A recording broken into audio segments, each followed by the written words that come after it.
నమస్తే, welcome to legend TV. ప్రస్తుతం నాతో పాటు ఏపూరి సోమన్న గారు ఉన్నారు. మాట్లాడే ప్రయత్నం చేద్దాం. ప్రస్తుతం మనం రవీంద్ర భారతిలో ఉన్నాం. ఈరోజు ముచ్చర్ల సత్యన్న గారి జయంతికి ఆయన రావడం జరిగింది. అసలు కొన్ని కార్యక్రమాలకు సంబంధించి కానీ ఇటీవల జరుగుతున్న అంశాల గురించి కానీ మాట్లాడే ప్రయత్నం చేద్దాం. అన్న, ప్రధానంగా ముచ్చర్ల సత్యన్న గారి గురించి చెప్పాలంటే మీకున్న అనుభవం ఏంటి? అసలు ఆయన గురించి చెప్పాలంటే ఏం చెప్తారు?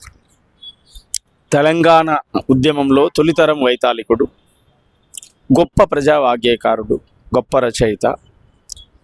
ఎప్పటికప్పుడు ప్రజా సమస్యలపై వారి రచనలు చూస్తూ ఉంటే, ప్రత్యక్షంగా వారితో మాకు సంబంధం లేకపోయినా వారి రచనలు, వారి పాటలు వింటూ ఉంటే ఒళ్ళు పులకరిస్తాం. ఇంత గొప్ప రచయిత, ఇంత గొప్ప వాగ్గేయకారుడు తొలితరం నాళ్ళలో, తెలంగాణ తొలితరం. అందువల్ల ఆయన రచనలు వచ్చే తరానికి గొప్ప స్ఫూర్తిదాయకం. అవి సజీవంగా ఎప్పటికీ ఉంటాయి. భవిష్యత్ తరాలను ప్రేరేపించే విధంగా, ఉద్యమంలో నడిచే విధంగా కమిట్మెంటు, ఆయన పట్టుదల, ఆయన పోటీతత్వం, సింగిల్ ఎంపీ బిల్ల లేకుండా మంత్రి అయినటువంటి చరిత్ర. అంటే ప్రజాబలంతో డబ్బులు పెట్టి ఓట్లలో గెలిచి వెదజల్లేటువంటి ఈ కాలంలో, ఆ రోజుల్లోనే ఆయనే ఒక యాదవ కులంలో పుట్టి చట్టసభలోకి వెళ్ళేటువంటి చైతన్యం కలిగిన మహానుభావుడు. ఏం చెప్పినా తక్కువ అయితే ఆయన గురించి. ఆయనను చూసి ఈ తరం నేర్చుకోవాల్సినటువంటి అవసరం ఉంది. ఈ తరానికి ఆయన చరిత్ర ఒక గొప్ప గ్రంథం, ఒక గొప్ప పుస్తకం. ఇటీవల అంటే పృథ్వీ అన్న బీసీ నినాదం నుంచి మీకు సపోర్ట్ చేయడం, ఏదైతే ఎస్సీ వర్గీకరణకు సపోర్ట్ చేస్తూ ఒక రౌండ్ టేబుల్ సమావేశం అనంతరం ఆయన టార్గెట్ చేసి కొన్ని మాధ్యమాలలో, సోషల్ మీడియాలో కావచ్చు, కొన్ని అంశాలలో ఆయన టార్గెట్ చేసి నీకేం సంబంధం అనే కాడికి వచ్చిన పరిస్థితి. మరి ఏం చెప్పదలుచుకున్నారు? అంటే ఇప్పుడు ఒక పక్కన సత్యన్న గారి గురించి మాట్లాడుకుంటే మనం చాలా మాట్లాడవచ్చు. ఎట్లాంటివి చాలా మందికి సేవ చేసిన వ్యక్తి ఆయన. మరి అలాంటి కొడుకుని ఈ రకంగా టార్గెట్ చేయడం ఎట్లా? అంటే ఇక్కడ గుర్తుపెట్టుకోవాల్సింది ఏంటంటే, పృథ్వీరాజ్ యాదవ్ అన్న మొదటి నుంచి దండోర ఉద్యమానికి సపోర్ట్గా ఉన్నాడు. మాది గొల్ల, మాదిగలు వేరు కాదు, గొల్లలు వేరు కాదు. ఉద్యమపరంగా, వృత్తిపరంగా కూడా వాళ్ళు గొర్రెలను కాసి, బర్రెలను కాసి పాలు పిండి అటువంటి పాలమ్మే అటువంటి వృత్తి. మాదిగిళ్ళలో కూడా బర్రెలున్నాయి, పాలున్నాయి, ఆవులున్నాయి. వ్యవసాయ నాగరికత కుటుంబాలు. అందువల్ల వృత్తిపరంగా దగ్గర అనుబంధం ఉంది, దగ్గర సంబంధం ఉంది. కులపరంగా కూడా వాళ్ళు శ్రమను నమ్ముకున్నటువంటి శ్రమజీవులే. వాళ్లకు తోలుతో సంబంధం ఉంది. వాళ్ళ గొర్రె తోలు ఉంది, మా కాడ ఆవు తోలు, బర్రె తోలు మా దగ్గర ఉంది. తోలుతో సంబంధం ఉన్నటువంటి జాతులం కనుక మేమంతా ఒకటే, మాదిగొల్లం ఒకటే మేము. ఆయన ఆ రోజు ఉద్యమాన్ని సపోర్ట్ చేశాడు పృథ్వీరాజ్ అన్న. ఇప్పుడు జరుగుతున్న పోరాటాన్ని కూడా అద్భుతంగా ఆయన సంకన డప్పేసుకొని, ఇది న్యాయం కనుక పృథ్వీరాజ్ అన్న అన్యాయం మాట్లాడతలేడు, న్యాయం కనుక పృథ్వీరాజ్ అన్నను టార్గెట్ చేసి మాట్లాడినోడు అజ్ఞాని, పనికి మాలిన చెత్తనా కొడుకులు. వాళ్ళను ఎవడు పట్టించుకోవాల్సిన అవసరం లేదు. ఒక మనిషిని ఏ భాషతో మాట్లాడాలనో ఆ భాషతో మాట్లాడకుండా అసభ్యకరమైన పోస్టులు పెట్టి అసభ్యకరంగా మాట్లాడేవాడు ఎవడైనా పనికి మాలిన చెత్తనా కొడుకు. వాని గురించి కామెంట్ చేయాల్సిన అవసరం లేదు. అమ్ముడిపోయారు వీళ్ళందరూ అనే కాడికి అదే వాళ్ళు మాట్లాడుతూ ఉన్నారు. అంటే బేసిక్గా అమ్ముడిపోయి మాట్లాడుతూ ఉన్నారు, వీళ్ళు ఒక పక్షాన తీసుకుని మాట్లాడుతూ ఉన్నారు అనేది. ఇప్పుడు పృథ్వీ కావచ్చు, విఠలన్న కావచ్చు, మిగతా వాళ్ళు కావచ్చు, వీళ్ళందరినీ ఈ రకంగా దూషించడం అనేది వాస్తవంగా ఎట్లా చూడాలంటే ఎస్సీ వర్గీకరణ అంశము డైవర్ట్ అవుతున్నట్టుగా కనపడుతుంది కదా. అంటే వీళ్ళకు అన్యాయం జరిగితే బాబాసాహెబ్ అంబేద్కర్ కూడా నిందిస్తారు. అసలు దుర్మార్గులు. వీళ్ళకు వ్యక్తిగతంగా అన్యాయం జరుగుతుందంటే సమాజం గురించి ఆలోచించరు వీళ్ళు. బాబాసాహెబ్ అంబేద్కర్ను కూడా నిందించడానికి వెనకాడరు అసలు ద్రోహులు. అందువల్ల అందులో పృథ్వీరాజ్ అన్న గురించి మాట్లాడతారు, ఏపూరి సోమన్న గురించి మాట్లాడతారు, మందకృష్ణ మాదేవి గురించి మాట్లాడతారు, విమలక్క గురించి మాట్లాడతారు, విఠలన్న గురించి మాట్లాడతారు. ఎవరినైనా విమర్శిస్తారు. ఎందుకు? దానికి తాళం లేదు, గొల్లెం లేదు. ఆ తలుపులకు తాళాలు లేవు, గొల్లాలు లేవు, ఫస్ట్ తాళాలు లేవు. ఏది మాట్లాడినా నడుస్తుంది. అంటే సమాజంలో ఒంటరైపోయినటువంటి వాళ్ళు ఒక వాదం ఎత్తుకుంటే దానికి ప్రజల మద్దతు ఉండాలి, ప్రజా బలం ఉండాలి. మీరు చెప్పే వర్గీకరణ జరగొద్దు, ఐక్యంగా ఉండాలి దళితులని మీరు చెప్పే నినాదమే కరెక్ట్ అయిందైతే ఈ లోకమంతా మీ అంట ఉండాలి. వర్గీకరణే కరెక్టు, రిజర్వేషన్లు పంచుకోవాలని చెప్పేదే కరెక్ట్ కనుక సమాజం అంతా మాదిగల వెంట ఉంది ఇవాళ. అది ఒక్కటి చాలదా ఉదాహరణ?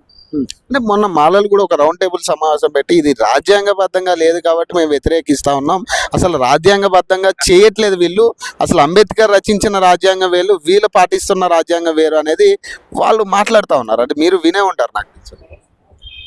పనికి మాలిన వెధవలకు ఒక్కటే నేను ఇచ్చే జవాబు, పనికి మాలిన వెధవలకు రాజ్యాంగబద్ధమైన వర్గీకరణే జరుపుకుందాం, రాజ్యాంగబద్ధంగానే సుప్రీంకోర్టు చెప్పింది, ఫస్ట్ వర్గీకరణకు నువ్వు మద్దతా కాదా అది స్పష్టంగా చెప్పు. సుప్రీంకోర్టు వేరు రాజ్యాంగం వేరు కాదు కదా. రాజ్యాంగాన్ని ధిక్కరిస్తుందా సుప్రీంకోర్టు? రాజ్యాంగానికి అనుకూలమైనదా? రాజ్యాంగానికి రాజ్యాంగంలో భాగమా సుప్రీంకోర్టు, లేదా సుప్రీంకోర్టు వేరు రాజ్యాంగం వేరా? రాజ్యాంగంలో భాగం అవుతుంది. అయిపోయి ఇంత స్పష్టంగా ఉన్నాక ముక్కేడ ఉందంటే చుట్టూ తిప్పుకొచ్చి నువ్వు అసలు విషయానికి మద్దతా కాదా, దాన్ని వ్యతిరేకిస్తున్నావా అవునా కాదా అది క్లారిటీ ఇవ్వకుండా రాజ్యాంగబద్ధంగా జరగాలి, ఇది ప్రైవేట్ వ్యక్తులు చేశారా? వర్గీకరణ చేసుకోవచ్చు అని చెప్పి ప్రైవేట్ వ్యక్తులు చేశారా, రాజ్యాంగబద్ధంగా ఉన్న వ్యక్తులు చేశారా? ఎవరు చేశారు? సుప్రీంకోర్టు రాజ్యాంగంలో భాగమా బయటదా? ఇక అయిపోయి అంతకంటే ఏం క్లారిటీ చెప్పాలి? కానీ అంటే ఒక పక్క ఇప్పుడు రేవంత్ రెడ్డి గారు దీన్ని సపోర్ట్ చేస్తున్నా ఖచ్చితంగా ఎస్సీ వర్గీకరణ చేసి తీరాలి, తెలంగాణలో మొట్టమొదటిగా మనం చేద్దాం అనేది ఆయన చెప్పడం జరిగింది అసెంబ్లీలో. మళ్ళీ అదే పార్టీ నుంచి ఇంకో వ్యక్తి బయటకు వచ్చి లేదు ఈ వర్గీకరణ కరెక్ట్ కాదని ఇప్పుడు కొంతమంది మాట్లాడుతూ ఉన్నారు. అది మంత్రి పదవికో ఇంకొకటో తర్వాత విషయం. కాకపోతే అదే పార్టీలోంచి అంటే ఇది ఒక చేత్తో ఇచ్చి ఇంకో చేత్తో లాక్కునే ప్రయత్నం అనుకోవచ్చు. లేకపోతే లేక తప్పది. రేవంత్ రెడ్డి గారికి ఒక స్పష్టమైన వైఖరి ఉంది మాదిగల పట్ల. మొదటి నుంచి అన్యాయానికి గురవుతున్నారు వీళ్ళు అనేది ఆయనకు ఆ ఒపీనియన్ ఉంది ముఖ్యమంత్రి గారికి. తర్వాత వారు దండోర ఉద్యమానికి సపోర్ట్ చేశారు, ఉద్యమంలో కూడా వారు పాల్గొన్నారు. మాదిగల యొక్క బాధ వాళ్ళకి తెలుసు, ఎస్సీలో 58 కులాల యొక్క బాధ వాళ్ళకి ఆవేదన వాళ్ళకి తెలుసు. అందువల్ల రేవంత్ రెడ్డి గారు ఒక మాట చెప్తే రేవంత్ రెడ్డి గారి విధానాన్ని, కాంగ్రెస్ పార్టీ విధానాన్ని ఆ పార్టీలో ఉండి ఎమ్మెల్యేలుగా గెలిచి ఎంపీలుగా గెలిచినటువంటి వాళ్ళు ఇలా ధిక్కరించి మాట్లాడతారు. పార్టీ మేనిఫెస్టో ఫాలో అవ్వాలి కదా. సోనియా గాంధీ ఏం చెప్పింది, రాహుల్ గాంధీ మేనిఫెస్టోలో ఏం పెట్టాడు, చేవెళ్ళ డిక్లరేషన్ ఏం చెప్పింది, ఎస్సీల ఏబిసిడీల వర్గీకరణ కాంగ్రెస్ పార్టీ మద్దతు అని చెప్పింది కదా. అదే అడుగుతున్నాం మేము, దానికి భిన్నంగా అడగట్లేదు కదా. వీళ్ళు ఫాలో అవ్వడం అనేసి అంటే మళ్ళీ సెపరేట్గా మాల సంఘం అని ఇంకొకటి మళ్ళీ వాళ్ళు ఒక 10 మందో 20 మందో బయటకు వచ్చి మళ్ళీ మాదిగలందరూ ఇది లేకపోతే మేము తిన్నామంటే ప్రూవ్ చేయండి అని కొంతమంది ఈ రకంగా మాట్లాడుతూ ఉన్నారు కదా. మరి ఇదంతా కూడా పొలిటికల్ గేమ్ అనుకోవచ్చా? ప్రత్యేక తెలంగాణ ఉద్యమంలో సీమాంధ్ర పాలకులు, సీమాంధ్ర ప్రజలు కాదు, సీమాంధ్ర పాలకులకు తెలంగాణ విడిపోవాలంటే ఎంత నొప్పయిందో, ఎస్సీల ఏబిసిడీల వర్గీకరణ జరగాలంటే కూడా తినమరిగిన దొంగలకు అంతే నొప్పి అవుతుంది. స్పష్టంగా మీ వైఖరి ఏంటో చెప్పకుండా చుట్టూ తిప్పి మద్దతు ఇచ్చే వాళ్ళని తిట్టి ఇంకోని తిడితే అది ఆ నిజం అబద్ధం అవుతుందా? అబద్ధం ఎందుకంటే నిజం నిజమే కదా. ఎంతకాలమైనా నిజమే. 30 ఏళ్ళుగా సాగుతుందంటే కారణం సమస్య ఉంది కనుక కదా. ఈ రోజు కూడా రెడ్లు మీ వెంట రావడం జరిగింది, మరి ఎట్లా చూస్తున్నారు? అద్భుతం. రెడ్లు వస్తారు, బ్రాహ్మణులు వస్తారు, ఆర్యవైశ్యులు వస్తారు, సబ్బండ వర్గాలు. మనిషి అనేవాడు ప్రతి ఒక్కడు ఎస్సీల ఏబిసిడీల వర్గీకరణకు మద్దతు ఇవ్వాల్సిందే. మనిషి అనేవాడు. కొంతమంది గాడిదలు మూర్ఖులకు తెలియదు, దాని గురించి మేము ఆన్సర్ ఇవ్వం. 1000 గొంతులు 1,00,000 డప్పులు అనే అంశం మీరు ఎత్తుకున్న తర్వాత వాళ్ళు కూడా ఒక అనౌన్స్మెంట్ చేయడం జరిగింది. మేము కర్రలతో మేము కూడా నిరసన తెలుపుతాం 5వ తారీఖు అంటున్నారు. మీరు 7వ తారీఖు అయితే వాళ్ళు 5వ తారీఖు అంటున్నారు. అంటే ఇది టిట్ ఫర్ టాటా లేకపోతే ఏంటి? వాళ్ళేమో వర్గీకరణ మేము వ్యతిరేకిస్తూ చేస్తామన్నట్టుగా వాళ్ళు ముందుకెళ్తా ఉన్నారు. సమాజంలో ఒక మనిషికి నీ బతుకు పాడుగాను అనే దానికంటే ఇంకేం అవమానం ఉంటుంది? అవునా? 10 మంది వచ్చి ఒక నినాదాన్ని సపోర్ట్ చేస్తూ ఒక్కడే అవతలుండి ముత్తుకుంటుంటే దాన్ని ఏమనాలో మీరు అర్థం చేసుకోవాలి. అందువల్ల సమాజం అంతా ఈసడించుకోకుండా ఉంచుకోకుండా చూసుకుంటే ఎవరి గౌరవం వాళ్ళకి దక్కుతుంది. ఇంతకు తప్ప నేనేం చెప్పలేదు.